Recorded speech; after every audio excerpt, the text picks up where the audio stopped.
terkait dengan dinamika yang sedang terjadi di Provinsi Aceh terhadap realisasi atau implementasi dari Kanun nomor 11 tahun 2018 tentang Lembaga Keuangan Syariah.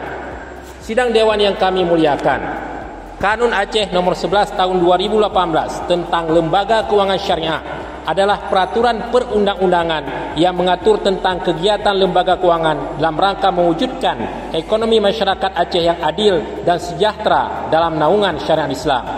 Kanun ini sangat penting dalam mewujudkan ekonomi Islam di Aceh. Tentu saja hal ini sesuai dengan keistimewaan Aceh dan menjalankan pelaksanaan syariat Islam dan sesuai dengan Undang-Undang nomor 11 tahun 2006 tentang pemerintahan Aceh. Dengan lahirnya Kanun nomor 11 tahun 2018 tentang Lembaga Keuangan Syariah ini, semua lembaga keuangan syariah mempersiapkan diri untuk menuju sistem syariah, meninggalkan sistem konvensional.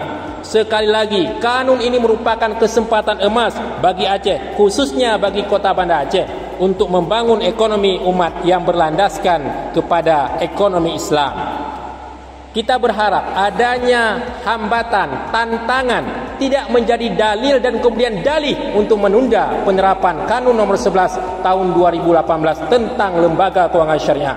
Tidak boleh ada kata mundur dalam penerapan ekonomi syariah. Segala hambatan dan tangan justru harus menjadi spirit dan motivasi kita untuk semakin bersemangat membumikan syariah di ekonomi syariah di Aceh. Dan Banda Aceh harus menjadi yang terdepan dalam mempraktekkan penerapan ekonomi syariah. Sekali layak terkembang, pantang kita surut ke belakang.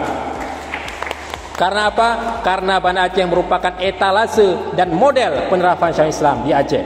Kita berharap penerapan ekonomi syariah yang masih ada waktu 1 tahun lagi, khususnya bagi perbankan, agar bisa segera dicarikan solusi sehingga tepat pada Januari 2022 kita bisa seluruhnya menerapkan ekonomi syariah di Provinsi Aceh tercinta.